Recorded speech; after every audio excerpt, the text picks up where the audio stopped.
Hello dear students and viewers, Assalamu alaikum. Today is our question number 6, class 9th, and this is the last question of this exercise. ये थोड़ा सा typical question है, लेकिन मैं guarantee के साथ कहता हूँ कि अगर मेरे साथ आप ये वीडियो एंड तक देखते हो और समझने की कोशिश करते हो, पूरा ख्याल रख के, मैं 100% गारंटी के साथ कहता हूँ कि आप ये क्वेश्चन सीख कर जाओगे और बहुत अच्छी तरह से समझ कर जाओगे। ऐसे समझोगे कि आप बिल्कुल कभी भी भूल नहीं पाओगे। तो चलिए स्टार्ट करते हैं। सबसे पहले आप फिगर पे नजर डालिए, ये फिगर है और क्वेश्चन पढ़ते हैं आप। इन द गिवन फिगर, यानी कि ये गिवन फिगर है और इसमें पी क्यू और एस आर जो है दो मिरर्स हैं। पी क्यू और एस आर ये दो शीशे हैं, मिरर्स हैं। Are placed parallel to each other, ये प्लेस किए गए, रखे गए एक दूसरे के पैरेलल, ठीक है, एक दूसरे के opposite. And an incident ray A B strikes the mirror P Q at B, और एक इंसिडेंट रे आती है ए बी। ये incident ray, reflected ray, normal वगैरह, ये जो है ये फिजिक्स का कंसेप्ट है जो आपने क्लास 8th में ऑलरेडी पढ़ा है और क्लास 10th में ये आप आगे जाके बहुत अच्छी तरह से पढ़ोगे एक्सप्लेनेशंस के साथ। अगर आपने नहीं पढ़ा है, पता नहीं है, तो मैं यहाँ पे फिर से बता दूंगा, टेंशन लेने की कोई जरूरत नहीं है, लेकिन वीडियो को एंड तक देखना। इंसिडेंट रे यानी कि ये एक लाइन है ए बी, ये स्ट्राइक कर रही है, शीशे के साथ टकरा रही है पॉइंट बी के ऊपर। And the reflected ray, reflected रे होती है वो रे जो टकराने के बाद रिफ्लेक्ट होती है, किसी दूसरी डायरेक्शन में जाती है, वो ये रे है बी सी।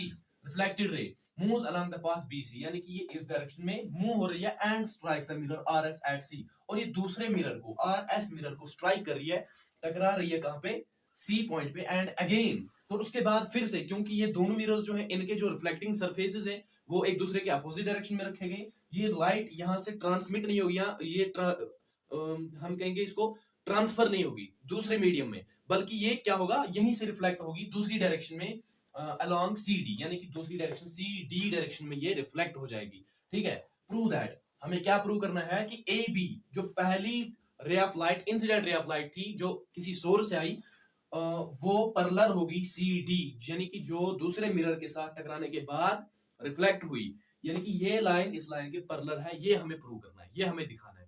ठीक है, क्वेश्चन समझ में आया? पहले सबसे पहले क्वेश्चन अंडरस्टैंड करने की कोशिश करनी है। सबसे पहले अगर आपने क्वेश्चन अंडरस्टैंड कर लिया, इट मींस कि आपने 50% क्वेश्चन कर लिया। ठीक है, सबसे पहले क्वेश्चन अंडरस्टैंड करो अच्छी तरह से, जिसको समझ नहीं आया वो वापस जाके फिर से क्वेश्चन को अंडरस्टैंड करो, फिर जाके आपको समझ में आएगा। तो चलिए सबसे पहले हम क्या करते हैं, ये जो पॉइंट बी है और सी है, यहाँ पे पॉइंट ऑफ इंसिडेंस भी है और पॉइंट ऑफ रिफ्लेक्शन भी, यहाँ पे एक नॉर्मल डाल लेते हैं हम, जैसे कि आपने क्लास 8th में देखा होगा, नॉर्मल डालते थे हम एंगल ऑफ इंसिडेंस और एंगल ऑफ रिफ्लेक्शन के दरमियान, पॉइंट ऑफ इंसिडेंस और पॉइंट ऑफ रिफ्लेक्शन के दरमियान, फिर वहां से हमें एंगल ऑफ इंसिडेंस और एंगल ऑफ रिफ्लेक्शन मिल जाता था और वो दोनों आपस में बराबर होते थे, और उनको हम, वो पहला लॉ है रिफ्लेक्शन का, sorry second law of reflection, the angle of incidence is equal to the angle of reflection, ये सेकंड लॉ ऑफ रिफ्लेक्शन का, और वो लॉ हमें यहाँ पे यूज होने वाला है। तो ऐसे एक लाइन डाल लेते हैं हम, ठीक है, बी एम, ओके, और इस लाइन का नाम हम रखते हैं सी एन।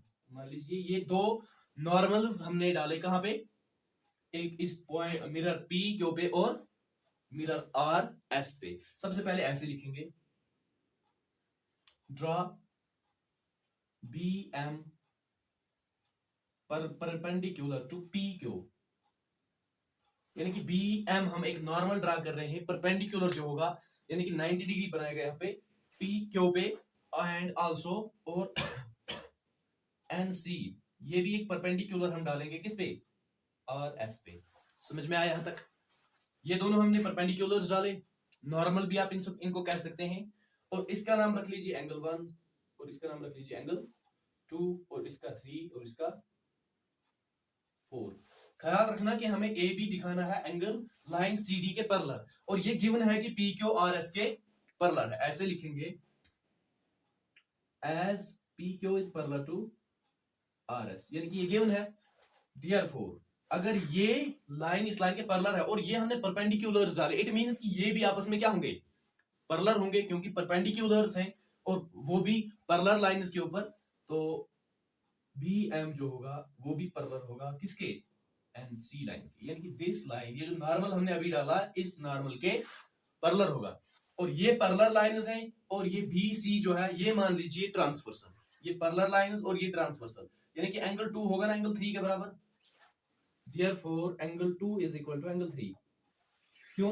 क्योंकि अल्टरनेट इंटीरियर एंगल्स हैं, alternate interior angles, angle 2 is equal to angle 3, क्योंकि ये लाइन और ये लाइन पैरेलल है और ये लाइन, ये एंगल इस एंगल के पैरेलल इक्वल होगा, ये ट्रांसवर्सल है, इनको हम कहते हैं अल्टरनेट इंटीरियर एंगल्स। और उसके बाद आल्सो और हम लिख सकते हैं कि angle 1 is equal to angle 2, यानी कि एंगल 1 होगा एंगल 2 के बराबर, लॉ ऑफ रिफ्लेक्शन, ठीक है। Angle 1 equal to angle 2 and और एंगल 3 होगा एंगल 4 के, यहां पे भी एंगल 3 होगा एंगल 4 के, और एंगल 1 है एंगल 2 के और एंगल 3 है एंगल 4 के, और ऊपर अगर आप देखो एंगल 2 हमें मिला एंगल 3 के बराबर, यानी कि ये एंगल इस एंगल के बराबर और ये एंगल इस एंगल के बराबर, लेकिन हमें ये एंगल इस एंगल के भी बराबर मिला। इट मींस कि एंगल 1 भी होगा ना एंगल 4 के बराबर, एंगल 2 है ना एंगल 3 के बराबर, ठीक है। इस तरह हम लिख सकते हैं, thus angle 1 is equal to angle 2 is equal to angle 3 is equal to angle 4, यानी कि ये सारे एंगल जो होंगे वो सारे इक्वल होंगे।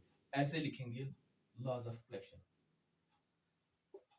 ब्रैकेट में लिख दो लॉज ऑफ रिफ्लेक्शन। लेकिन एंगल 1 और एंगल 2, एंगल 1 प्लस एंगल 2 वो होगा बराबर किसके, एंगल 3 प्लस एंगल 4 के बराबर, ओके। और एंगल 1 प्लस एंगल 2 यानी कि this angle plus this angle, ये कौन सा एंगल है, ये है ना ए बी सी, यहां पे लिखेंगे, यानी कि एंगल 1 प्लस एंगल 2 है ना एंगल ए बी सी, ये सारा angle A B C is equal to angle 3 plus 4, angle 3 plus 4 ये है ना एंगल्स बी सी डी, यानी कि ये सारा एंगल, ओके। आप देख सकते हैं कि ये एक लाइन है और ये दूसरी लाइन है, ये यानी कि ये सारा एंगल इस सारे एंगल के बराबर है, और ये अल्टरनेट इंटीरियर एंगल्स हैं। अगर ये अल्टरनेट इंटीरियर एंगल्स हैं, यानी कि एक प्रॉपर्टी मिल गई हमें पैरेलल लाइंस की, यानी कि ये अल्टरनेट इंटीरियर एंगल्स हैं, इट मींस कि angle AB is parallel to line CD, alternate interior angles. However, ABC, angle ABC is equal to angle BCD. Therefore, line AB is parallel to CD.